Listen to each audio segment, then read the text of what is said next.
Ladies and gentlemen, I want to fly to Princeton University in New Jersey to interview Del C. Allison Jr.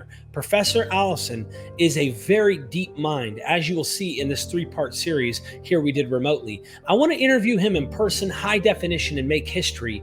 Go check out our Patreon, help join us to grow that, ask me questions. But if you help participate, I'll ask your questions. I just need to meet this goal because in October, I'd like to be up there and interviewing him.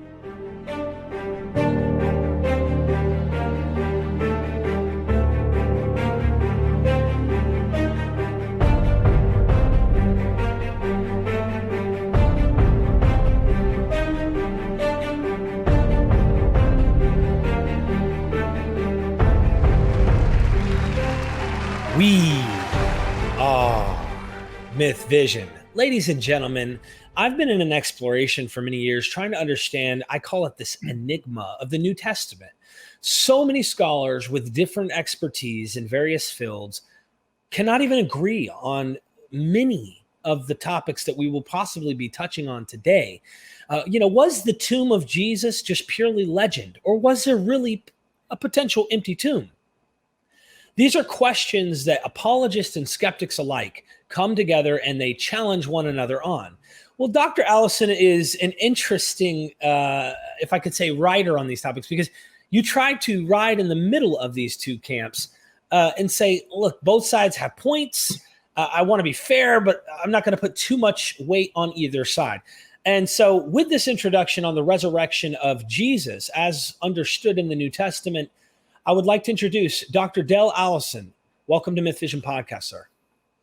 Happy to be here. Thanks for having me. I'm thankful you came. You openly discussed that you have biases, and I think that's an honorable thing to say. Look, we all have them. I admit on MythVision, I'm looking for natural explanations for things. I think they're the most plausible oftentimes than the supernatural, which by definition sounds more plausible just because it's supernatural. But, I don't want to rule out experience. I think experience plays an important role in the human psyche and in this world that we live in. So I've watched your interview with Dr. Mike Licona, and I actually like him as an apologist, and I'm a skeptic myself. But I think he really is trying, and I say this as a skeptic, I really think he's doing his best as a human within the, if I could use the word bubble, that we live in as humans, whatever it might be. To the atheist crowds that I talk to, they might look at me and go, you better tiptoe a certain line. I don't want to tiptoe lines. I want to try and work with what we have and what seems to be most plausible. So why not talk about the resurrection with you? And most of the scholars I've talked to said, and I mean this is not to blow your head up. This is a dead serious statement from them. You're the greatest current New Testament scholar that is really focusing on the details. How could I not have you join me here at MythVision? So, okay. And fire away. Yeah, Doctor, if I could, your Princeton Theological Seminary, you got your PhD at Duke University, if I'm not mistaken. Mm-hmm. Yep. And also your master's. You wrote on tons of books. One of your focuses that I really want to probe on and do further episodes for the audience that's watching. If you guys pay attention, I'm going to put a GoFundMe link down in the description. I'd like to make a flight to come and interview Dr. Allison. Seriously, I want to probe you on these topics and read your material. I ask the audience to do the same because it is seriously deep. Now, to our questions. Let's not play any more games. From what I understand, in the ancient world, there was a common concept called apotheosis. And apotheosis was a powerful theme that worked not only within, antiquity, the Caesars and other people who would die and then be kind of divinized, if I could use the term. Dr. Bart D. Ehrman discusses this concept. Before we get to it, I think it's important to know Jesus is this extremely important person in the New Testament. Christians claim he is God in the flesh. And our earliest attestation, if you will, of him is in Paul. Paul's the best we have if you want to be a historian and say, where's the evidence coming from? So I listened to your interview with Dr. Licona, and he's coming from the Orthodox position. I want to ask you, is it possible, because we're dealing with plausibility here, it's history, so you can't be certain when we have such fragmentary data. Do you think it's possible that Paul believes Jesus' resurrection is a different body, meaning the physical body of Jesus isn't a necessary theme in his concept of the resurrection?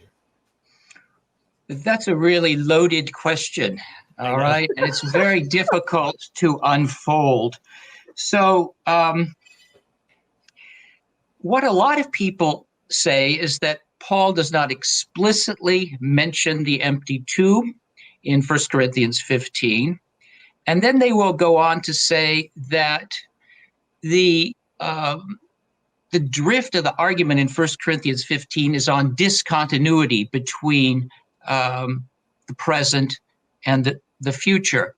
And then some of them will go on to say the resurrection body is so discontinuous with the present body that there is no continuity at all. I read Paul differently. I think that the empty tomb is implicit in what he has to say at the beginning of 1 Corinthians 15. And I think that there is continuity amidst all the discontinuity. So what I think I see is Paul saying that the present body is sown in dishonor, but it is raised in glory. It's sown in weakness, but it will be raised in power. It is the same body. So I read Paul to be saying the body will be radically transformed. So it's the same body, but it's like a seed in a tree. And if you look at them, they don't look much alike. And there is very little continuity there, but there is continuity. And I think that's what he's talking about. And there is a parallel to this way of thinking in a Jewish source that isn't that far from Paul. A book known as Second Baruch, which is a Jewish pseudepigraphon. It was written about the year 100. And this book has an account of the future resurrection. And in it, people come out of their graves and they can recognize each other. But then they undergo a radical transformation and they become like angels and end up even ascending on high. So it's a physical resurrection, it's continuity, but then it's discontinuity. And that's what I see in Paul. By the way, I should add when talking about 1 Corinthians 15 that we have to make some guess as to what the problem is that Paul is addressing. And unfortunately, we don't know. And so there are all sorts of options here. But I'll tell you what I think it is. I think the Corinthians could buy into the notion that Jesus was resurrected because they did know stories of Greek heroes whose bodies were missing or who had ascended and so on. But when it comes to everybody else, people have been sitting in their graves rotting for years or decades or centuries. And it didn't make sense to them, I think, that anything could happen to those bodies. You wouldn't want to raise a body that had been sitting in the ground for 3 years. It would be zombie land, right? And so I think they're okay with Jesus because that's on the third day. I mean, it's the same body and so on. I think they're worried about raising up disintegrated corpses and so on.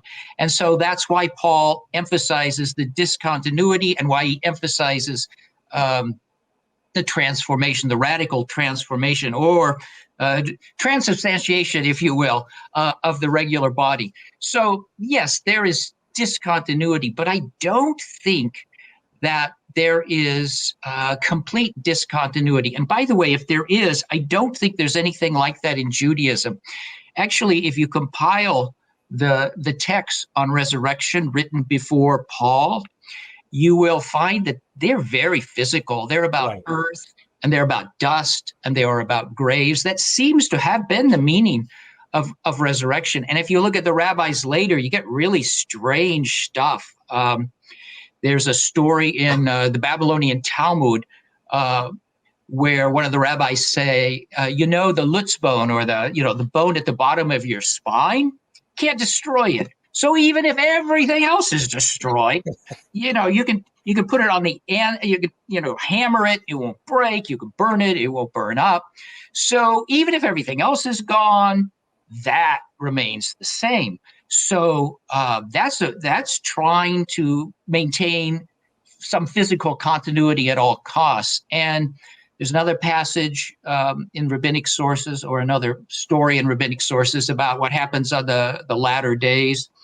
Everybody rises on the Mount of Olives.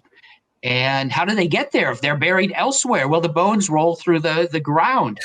So I think Paul would be really odd if he had no idea of continuity. I don't even know why he'd use the word resurrection anymore. He would be abandoning the concept. So I think for him there is continuity, but because of the background, the stress there is on discontinuity. So at least that's how I read Paul. But there are other people who think that he has in mind just total discontinuity, what you would call exchange. I left this body, and now I'm getting body number 2. But I don't think that's what he's doing myself. Interesting. So this begs a question to kind of probe deeper. It's tough, and I'm asking you as a historian to try and do these things. So I might ask you, because you mentioned you have 4 parts of you. You're an interesting person. You have 4 different Dells going on inside, if I could use the term. But you have the skeptic, you have the Christian, you have. I might ask you for opinions at time, or like to speculate and say, hey, this is just my guess, and I could be wrong. That's okay. I like to make guesses like that from time to time, just because I'll probably never read everything that you've ever read, and to just get your opinion on things. If that's okay. Okay. So then that leads to me to say, do you think it's possible that 1 Corinthians 15, verse 3 through this creed, if you will, do you think it's possible this is interpolated? No, I don't see any evidence for that. Maybe you're familiar with Robert Price. Yes. He made this argument, and I think I found a 19th century, maybe Dutch New Testament scholar who had argued the same thing, but I don't see any reason for it. So how would I prove it's not? I just don't see any evidence that it is, or good evidence that it is. Right. Well, there's an interesting thing that you bring up, and this is why I like you so much, is you're like trying to say, well, this sounds visionary. I mean, when we look at the experiences that we are seeing within not only Paul, the earliest guy who's saying he saw the risen Christ, it sounds like a vision experience, whatever that might mean. We know there was vision experiences throughout the Hebrew Bible, but when we get to the Gospels, I thought there was something interesting to take note of, because we have to consider chronology if we're going to be accurately knowing when these things take place. Mark coming first, Matthew and Luke, and then John. In Matthew 28, 16, 17, Jesus rises from the dead. He says, meet me in Galilee. I'll meet you there. He appears to many, and they worship him. And then it says, and some doubted. So there's this doubting thing that you don't get in Thomas in John, where Thomas is touching the Lord, right? And he's like, my Lord, my God. Like, I've said this on my channel. I don't know this. Someone actually tried to critique me because I said, look, if Jesus appeared to me and said, all right, Phil, touch, like, I would probably believe that. I would be like, okay, this is enough evidence that I need. But I also would wonder, are my faculties playing tricks on me? This was the question I had in my head. So, Dr. Allison, my question is, how could someone doubt if this is the physical, true, actual resurrected Jesus, like showing up, or if it's just a vision? That would make more sense. Why someone go, hold on, what was I seeing? I don't know. Yeah. Okay. So I'm not sure. I'm uncomfortable with just a vision, because I think that presupposes a metaphysical point of view. But I argue in the book that I think these stories in the Gospels do go back to visionary experiences. All right. So I think there is a materialization and a mythologization. If you look at the phenomenology of visionary experience, it's really strange because there are quite a few modern accounts, and I've cited 6 or 7 of them in the book, quoted them at length because they're so interesting, of people who said, well, I ran into my dead husband or to my dead wife or to my dead son, and my dead son actually picked me up and he hugged me and he was warm and it was just like he was really there. I found one woman who said, it was just like the disciples in Jesus. I could touch him. So whatever the phenomenology there or the metaphysical truth there, people do say, people that you would say, that I would say are having visions, that it wasn't a visionary-like experience, that there was something a lot more going on, which makes all this complicated. But my view is that the eating business in John and Luke and the touching business in John and Luke, I think those must be later additions to the tradition. So there is some truth to the idea that Paul represents earlier tradition to some extent, and the Gospels represent later tradition to some extent. John's Gospel and the letters, 1st and 2nd, 3rd John, that are associated with the Gospel, they do seem to have something like docetism or a proto-docetism in mind. That is, there are people who think Jesus was a spirit or wasn't really enfleshed and so on.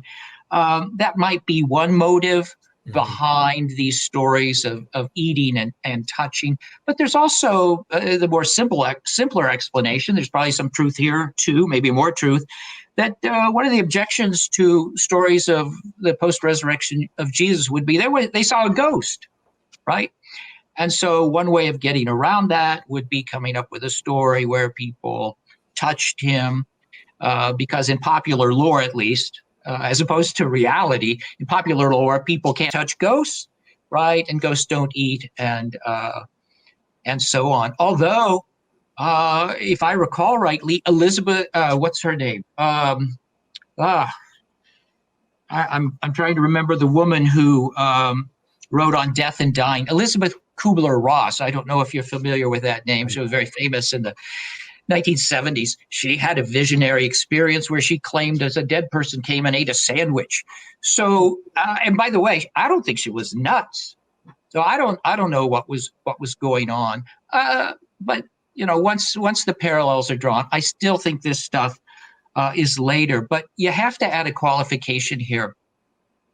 So sometimes people will say, well, Paul represents an ethereal, spiritual understanding of resurrection, and the Gospels with the empty tomb and the eating and touching, they're just very, very materialistic. So we have two radically different points of view, and we explain it through apologetics and evolutionary history. But if you read the Gospel accounts closely, they are weird. They really are. So if you look at Matthew, an angel comes down, and then an earthquake rolls the stone away, and then the tomb is empty. That means Jesus is gone. He's exited before the stone has left the mouth of the cave, which means what? Well, he's either just popped out of this existence into some other, or he walked through the wall. He doesn't, and you and I can't do that. Normal bodies can't do that. It's like John 20. So you may have, come on, touch me. But he pops in out of nowhere. He doesn't walk through the door. He's just there. So that's very strange. And again, that is not zombie land. That is not a body like you have or like I have. And it goes back to what you said about doubt. So you do have this weird motif of doubt. And it's not just in Matthew 28, right? It's in the Emmaus Road story. It's in Mary Magdalene at the tomb in John 20. It's behind the story of Thomas, which I think is probably a concretization of the motif of doubt that's there from the beginning. And it's also in Lazarus' parable where he says, send Lazarus back from the dead. I think there's something there to try and say, look, I feel like there's a polemic there to try and like get people to believe.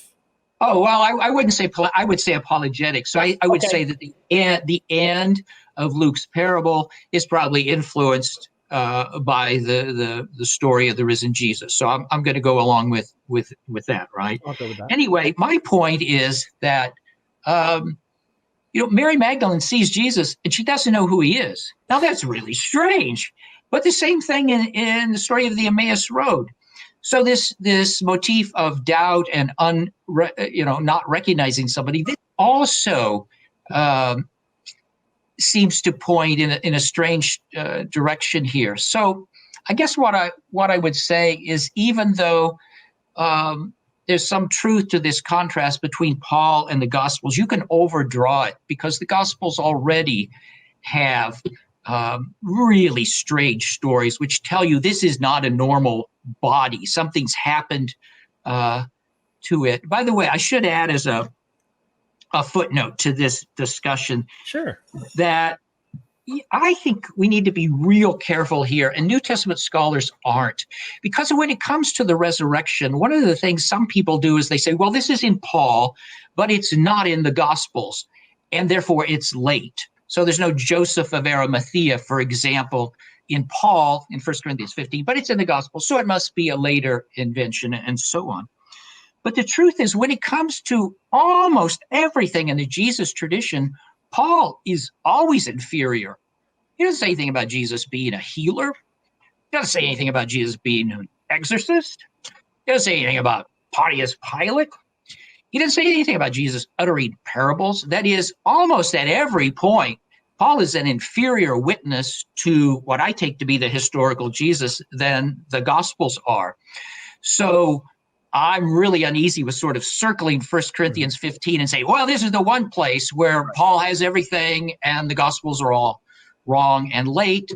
That actually goes against the tendency everywhere else, which is Paul just has these fleeting glimpses or just says, might allude to a saying, but he just doesn't do the details of Jesus's life. And you always have to remember that when you're doing this subject, I think. I think you're right, because and there's always scholars who take different takes, like my good friend, Dr. Robert Price, right? I'm friends with everybody, by the way. I don't care what your positions are. You guys are far smarter than me in many ways and read way more sources. So I look at you guys as someone I can learn from. But for example, this is a way that he'll explain the tradition of John the Baptist and say, look, this is a completely different movement. But the way to bring both movements together is to incorporate the narrative of John the Baptist and have kind of him be related to him and things like that. Whereas someone like you or other scholars would say, no, I don't think it needs to be that. I don't think you need to introduce that kind of position. You would maybe think it's somewhat ad hoc. And you'd say, no, there's a real John the Baptist movement. And Jesus may play a part in this John the Baptist movement as the Gospels portray. I think that also what I like the way you said is also, while you're trying to factor in the evidence and say, let's not close off and start, Paul has the right truth, everything else is legend, you're also, though, saying we got to be careful reading the Gospels as well, because there is legend there. There is this, if I could use the term, mythologizing going on. And to know what is actually the case, that's complex. It's a difficult task. Yeah, so I'm one who thinks that Mark is the earliest gospel. Now, I may be wrong, but I think that's the case. I also spent years and years working on the Gospel of Matthew. So what I was always doing was setting Matthew beside Mark. And time after time, I thought Matthew was elaborating or being apologetical or introducing later stories that didn't have any grounding in history. So, yeah, I'm a historian. And some things are just obvious to me. And it's obvious that there are legends in the Gospels. So I made it easy for myself, I think, but I wanted to do this because it's a story about the resurrection. In Matthew 27, when Jesus dies, sun goes dark and the earth quakes and tombs are opened and people come out of tombs and go into Jerusalem and talk to people. And I made the case that this is not historical. And then what I tried to do was argue that Matthew thought it was historical.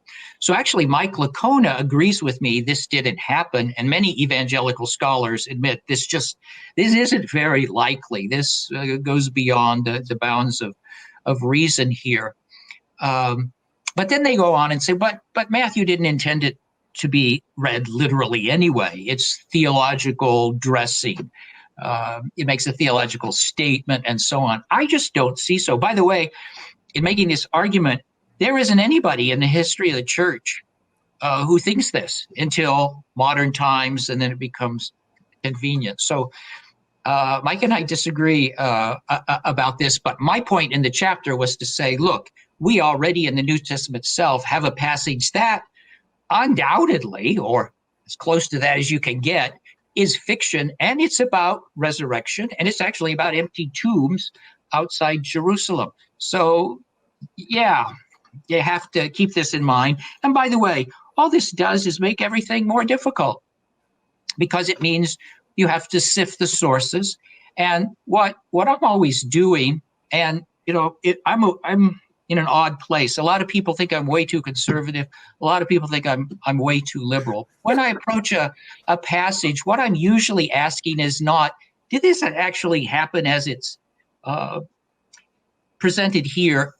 My question is, when I'm doing history, is, does this contain memory? Is there some memory of a real event behind this? And I'm conservative, I guess, because I often think there is. But I don't know that I would ever equate a text with what happened. I'm always looking for the memory that's in it. All these texts are rhetorical and theological and have their own bias and agendas and the rest of it. So if you're playing historian, you got to take all that into account, which makes this task well nigh impossible. Ladies and gentlemen, part 1. Check out part 2 to the resurrection. We're going to discuss here shortly. Thank you, Dr. Allison. Let's do part 2.